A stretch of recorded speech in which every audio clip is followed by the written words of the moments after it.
네, 이번 시간에는 지혈에 대해서 말씀드리겠습니다. 지혈, 혈관이 찢어져서 출혈이 됐을 때 그거를 멈추게 하는 것, 뭐 이렇게 지혈을 정의할 수 있겠죠. 지금 지혈을 담당하고 있는 부분을 조금 더 세밀하게 알아보도록 하겠습니다. 적혈구 배우셨었죠? 적혈구는 산소를 운반하기 위해 철을 이용했습니다. 철을 선택한 셈이죠. 철이 산소를 잘 잡고 있을 수 있는 능력이 있다는 것을 노리고 아마 채택한 것 같습니다. 백혈구의 면역작용 배우셨죠? 선천면역과 획득면역을 배우셨고, 특히 그 획득면역 중에 B임파구나 T임파구가 만들어내는 여러 가지 항체에 대해서도 배우셨습니다. 그 항체라는 것은 혈장에 있겠죠. 세 번째, 오늘 배우실 바로 지혈을 담당하고 있는 혈소판입니다. 구형 성분 중에 가장 크기가 작은, 그러나 기능으로 보면 지혈에서는 없어서는 안 되는 중요한 혈구이기도 합니다. 개수로 보면 1mm짜리 정육면체에 20만에서 한 30만 개 존재한다고 합니다. 꽤 많은 것 같죠? 혈장 부분에 보면 혈액의 응고인자라는 게 있습니다. 혈액의 응고인자는 이따가 보시겠지만 굉장히 여러 종류가 있습니다. 머리 지끈지끈 아플 정도로 많은 종류의 응고인자가 있는데, 그 뒤쪽에 보면 면역, 다시 말하면 아까 말씀드렸던 면역 항체도 있는 것 같죠. 하여튼 이번 시간에는 지혈과 또 아래쪽에 있는 혈액의 응고에 대해서 배우도록 하겠습니다. 지금 여기 심장혈관계가 있습니다. 이름은 닫힌 회로라고 되어 있네요. 보시면 심장을 출발한 혈액은 동맥을 지나서 실핏줄을 지나 정맥으로 돌아서 다시 심장으로 돌아옵니다. 심장혈관계를 다른 말로는 순환계라고 그래요. 여러분들 병원에 가시면 혈압 가지고 병원에 가실 경우 보면 심장내과 혹은 순환기내과라는 곳에 가시게 될 거예요. 순환기내과, 다시 말하면 혈액이 뺑글뺑글 도는 순환한다라는 뜻의 순환기, 그래 순환기계 혹은 순환기내과라고 얘기하는 겁니다. 순환한다라는 말은 지금 두 번째 단어와 같이 닫힌 회로입니다. 혈액이라는 그 속에 알맹이를 가지고 있는 닫힌 회로예요. 닫혀져 있기 때문에 속에 있는 그 혈액 양에 따라, 그리고 혈관 등의 그 회로의 수축 정도에 따라 압력이 왔다 갔다 할 수 있습니다. 실제로 심장을 출발한 저 혈액은 아래쪽에 있는 실핏줄의 주위의 조직에게 산소와 영양분을 공급해 줘야 됩니다. 저기까지 가려면 일정한 형태의 압력이 있어야 돼요. 압력이 없으면 거기에 도착하지 못합니다. 그러나 너무 혈압이 높으면 이 닫힌 회로는 안타깝게도 터져서 뇌출혈, 내출혈이 될지 몰라요. 아슬아슬한 혈압의 줄타기 비슷하게 여러분들이 가지고 계신 120에 80이라는 압력을 유지해야만 지금 심장순환계의 기능이 제대로 유지될 수 있습니다. 혈압이 낮으면 저혈압인 환자들 손발이 차다 뭐 이런 얘기 말씀 많이 하시죠. 바로 손끝이나 발끝까지 혈액이 잘 전달되지 않아서 그렇습니다. 어쨌거나 이렇게 닫힌 회로의 경우에는 압력이 존재하고 다른 우리 몸에 있는 시스템은, 그러니까 심장혈관계와 같은 다른 개는 압력을 별로 얘기하지 않습니다. 혈압만큼 각광을 받지 못해요. 한번 보실까요? 지금 오른쪽에 우리 몸속에 있는 여러 가지 계, 바로 순환계와 같은 몇 가지의 계가 그려져 있습니다. 가장 대비되는 계 하나 보여드릴까요? 왼쪽에 소화계가 있네요. 소화기계입니다. 입으로부터 들어온 음식이 여러 가지 장기를 거쳐 마지막 항문으로 나가고 있죠. 입서부터 시작하여 항문까지 도달하는 동안에 저 관은 아무리 입에다 힘을 주고 항문에다 힘을 줘도 거기는 뻥 뚫린 열린 회로입니다. 구멍이 뻥뻥 뚫려 있는 전혀 우리 몸속이 아닌 상태로 그림이 그려져 있지요.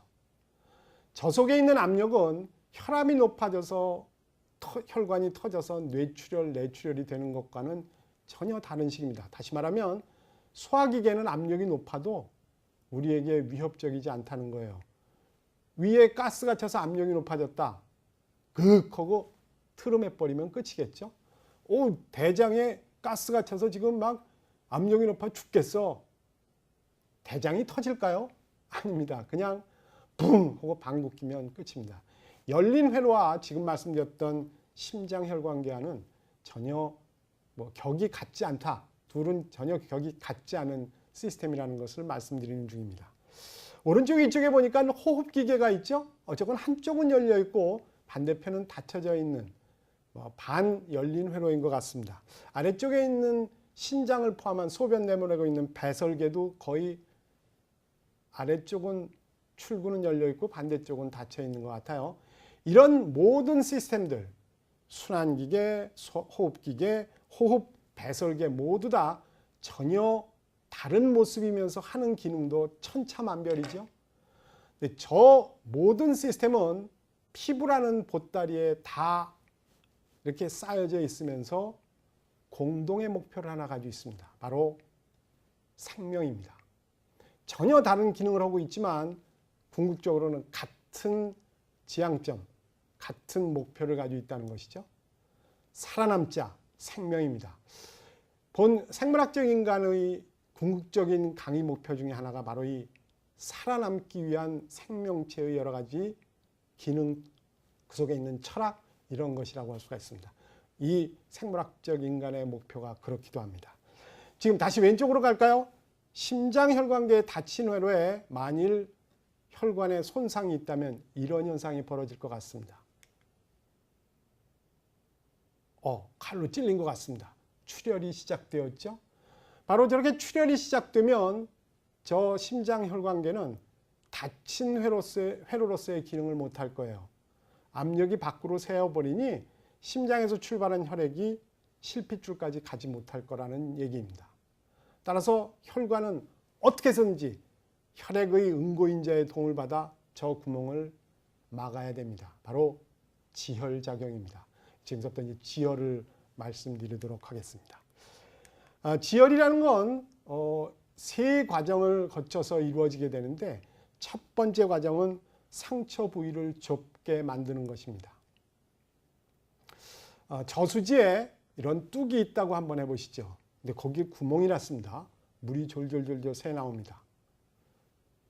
바로 이 물이 다 빠져나오게 되면 우리 농사가 망칠 것 같아요.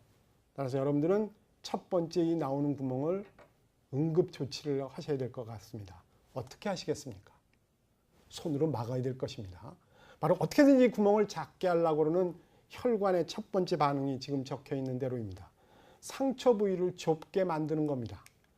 두 번째는 혈소판을 응집시킵니다. 여러분들이 구멍 뚫린 그 댐에 아마 벽돌을 갖다 놓고 이렇게 막으려고 할 거예요. 돌로 막든 하여튼 막으려 하겠죠? 벽돌을 쌓듯 상처 부위의 혈소판을 응집시키는 겁니다. 혈소판이 바로 벽돌로서의 역할을 하는 것 같아요. 다시 세 번째 가볼까요? 혈액 응고입니다. 벽돌만 쌓아놔가지고는 물은 계속 빠져나올 것 같죠? 진흙을 발라야 될 것 같습니다. 바로 혈액이 응고되면서 혈소판 사이사이를 진흙으로 메꾸듯 메꿔주게 되는 것입니다. 이 세 가지의 스텝으로 결국은 지혈작용은 나타나게 되어 있어요.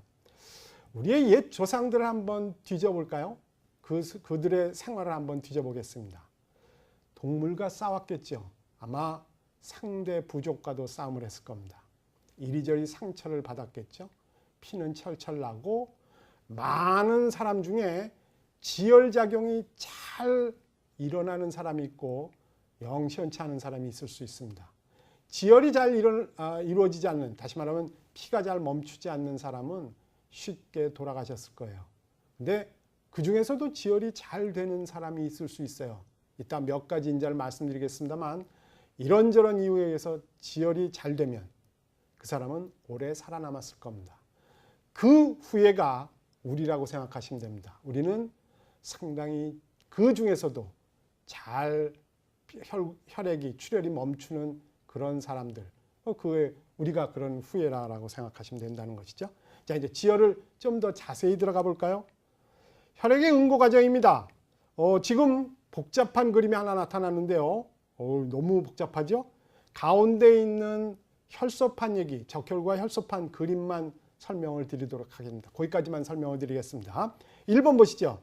혈관 손상으로 결합 조직이 혈액에 노출되어 혈소판이 부착되고 있네요. 그리고 혈소판이 끼리끼리 모여 뚫린 구멍을 막는 막의 역할을 하고 있습니다. 그리고 세 번째 보면 거기에 이제 혈액 응고 형태로 벽돌에다가 진흙을 묻히듯 진흙 바르듯 이렇게 구멍을 철저하게 잘 막고 있는 셈이죠. 오른쪽에 있는 것들은 응고인자의 분비 등등을 통해서 진흙을 만드는 과정입니다. 요거는 조금 후에 설명드리도록 하겠습니다. 조금 다시 들어가 볼까요? 혈관이 수축되는 과정을 조금 알아보도록 하겠습니다. 지금 혈관이 수축되는 상처 부위를 좁게 만드는 것, 여러분들 출혈이 났다, 피가 철철 나오고 있다 그러면 어떤 방법을 먼저 쓰시나요? 피나네 이렇게 하시진 않죠. 피나는 곳을 먼저 누르실 겁니다. 아주 어린 아이들도 본능적으로 알 거예요. 그 부분을 누르려고 노력할 것입니다. 그 출혈되고 있는 정확한 포인트를 잡아서 거기를 딱 누르려 할 거고, 그런데도 철철철철 막 피가 나면 뭐 종이나 수건이나 어떤 형태로든 도움을 받아 강하게 누르려 할 것이고, 그것도 영 여의치 않으면 얼른 아마 응급실로 달려갈 것입니다. 지금 말씀드렸던 상처 부위를 좁게 만드는 것, 지금 나오고 있는 것을 어차피 심장혈관계에는 압력이 존재하고 그 압력을 타고 출혈은 이루어지고 있고, 그것을 누르면 나오겠다는 압력보다 강하게 누르면 출혈은 멈출 거예요. 방법 그렇게 이제 시도하는 것이죠. 이거저거 안 되면 응급실에 가서 의사 선생님이 꼬매 주실 겁니다. 그 꼬맨다는 것 자체가, 꿰매는 그 행위 자체가 혈관의 수축을 도와준다라고 하셔도 거의 틀림이 없습니다. 상처 부위를 좁게 만드는 것입니다. 그림을 한번 보실까요? 지금 여기 혈관이 손상됐다네요. 그러면 혈관들이 고맙게도 그 부위를 좁히려고 쫙 수축에 들어가요. 뭐 수축한다는 게 도움이 될지 모르지만 저것만으로 출혈이 딱 멈추고 그러진 않겠죠. 여러분들이 좀 도와주시면 혹시 좀 지혈 작용이 조금 순조로울지 모르지만 적어도 이것만으로는 쉽게 출혈이 멈출 것 같지 않습니다. 다음 단계를 쓰셔야겠죠. 다음 단계 한번 보시죠. 혈소판이 응집되는 겁니다. 지금 말씀드렸던 대로 벽돌을 쌓듯 혈소판이 모여가지고 응집작용을 하게 돼요. 상처 부위에 차곡차곡 와서 켠켠이 벽돌처럼 놓여지게 되는 것이죠. 보십시오. 혈소판이 저 속에 구멍이 났대, 저기 출혈이 이루어진대, 도와주자! 모두 다 소문을 듣고 와서 납작납작하게 이렇게 벽돌 쌓듯 그 부위를 메꿔주게 된다는 것이죠. 바로 이 부분입니다. 혈소판입니다. 지금 이 혈소판이 모이는 이 작업은 실제로 트롬복산 A2라는 물질이 깊이 관여하고 있어요. 이 혈소판이 모여서 응집 반응에 트롬복산 A2가 관여한다는 것이죠. 혹시 여러분들 주위에 혈압이 높거나 이런저런 진단을 받고 아스피린을 저용량이지만 계속 드시고 계신 분 있지 않나요? 지금 드시고 계신 그 아스피린의 효과는 지금 등장한 트롬복산 A2를 억제하는 것입니다. 다시 말하면 저 트롬복산 A2가 혈소판을 모두 모으게 해요. 이렇게 응집 반응을 일으키게 해주는데 바로 그 트롬복산 A2를 억제한다는 것이죠. 혹시 이렇게 아스피린을 드시고 계신 분 중에 치과 치료를 받으려 하는데 아니면 수술을 받으려 하는데 의사 선생님한테 이런 질문을 받아보시지 않았나요? 혹시 아스피린을 드시고 계신가요? 아스피린을 먹고 있으면 지금 트롬복산 A2를 억제할 거고, 다시 말하면 여기 있는 혈소판의 응집 작용을 저해할 거고, 응집이 잘 일어나지 않게끔 해줄 것이고, 수술을 하거나 치과 치료를 받을 때 출혈이 시작될 경우 자연적으로 일어나는 이런 혈소판 응집에 의한 지혈작용은 제대로 이루어지지 않을 거예요. 출혈이 훨씬 심하게 일어나게 될 것이라는 것이죠.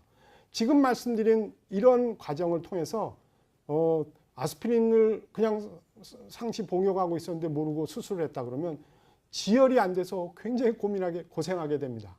그래서 의사 선생님들이 그렇게 얘기하시죠. 만일 아스피린을 드시고 계셨다면 앞으로 일주일 동안 드시지 말고, 그리고 뭐 여러 가지 수술일과 같은 처치를 받도록 하시죠 라고 하는 것입니다. 그러면 그 분은 아스피린을 왜 드시게 됐을까요? 혈관에 원치 않는 이런 응집 반응과 같은 것들이 일어나게 돼요. 그러니까 실제로 정상적인 혈관이라면 혈소판이 이렇게 응집 반응이 일어나지 않아야 되는데, 상처가 없음에도 불구하고 혈소판이 자꾸 응집 반응을 일으켜서 혈관을 좁게 만들든가 궁극적으로는 동맥경화와 같은 형태로 갈 수가 있습니다. 따라서 상시 아스피린을 드시면 혈관을 비교적 깨끗하게 만들 수 있겠죠. 그런데 그거의 부작용이 지금 말씀드렸던 대로 출혈이 있을, 예상되는 출혈을 사실은 잘 막지 못하게 될 거다라는 차원에서 의사 선생님들이 그렇게 조치를 취하는 것이겠죠. 잘 아셨나요? 다음 또 넘어가겠습니다. 혈액의 응고작용입니다. 지혈작용 중에 세 번째이죠. 바로 혈액 응고입니다. 벽돌에다 진흙을 바르듯 혈액을 응고시키는 겁니다. 벽돌만 있어가지고는 그 틈틈이 뭐 물이 빠져나올 것은 불을 보듯 뻔하고, 당연히 지금 혈소판들도 혈액이 빠져나오는 것을 막을 정도까지는 되지 않을 거예요. 혈소판이 이렇게 딱 응집되어 있는 상태, 거기에다가 혈액 응고라는 작업, 진흙을 바르듯 틈틈이 다 메꾸는 작업을 해야 정확하게 지혈을 완성할 수가 있을 거라고 생각합니다. 지금 보시면 여기 응집이 된 일어난 지혈을 보면 이렇습니다. 혈관이 수축됐죠. 상처 부위를 좁게 만드는 작업이었습니다. 우리가 저수지에 댐이 무너졌을 때 어떻게든지 막으려고 하듯 똑같이 좁게 만들려고 노력하겠죠. 혈소판이 응집된 것은 벽돌을 쌓아서 거기를 어떻게든지 좀 구멍을 좁게 하려고 그러는 것과 같은 조치라고 생각되고, 혈액 응고라는 것은 그 사이에 틈틈이 진흙을 발라서 혈액을 응고시키는 것과 같은 차원이라고 생각하시면 됩니다. 지금 지혈작용과 함께 조금 이따 이제 혈액 응고에 대해서 배우실 텐데요. 우리 옛 조상들이 어떻게 살아남았는지, 아까 말씀드린 대로 사냥과 적과의 싸움에 의해서 잘 응고가 이루어지고 지혈이 이루어졌던 사람들의 후예가 우리이기에 어찌 보면 아스피린을 먹어야 되는 지금 우리의 수많은 환자가 생겼다고 할 수도 있겠습니다. 오늘은 여기까지입니다. 감사합니다.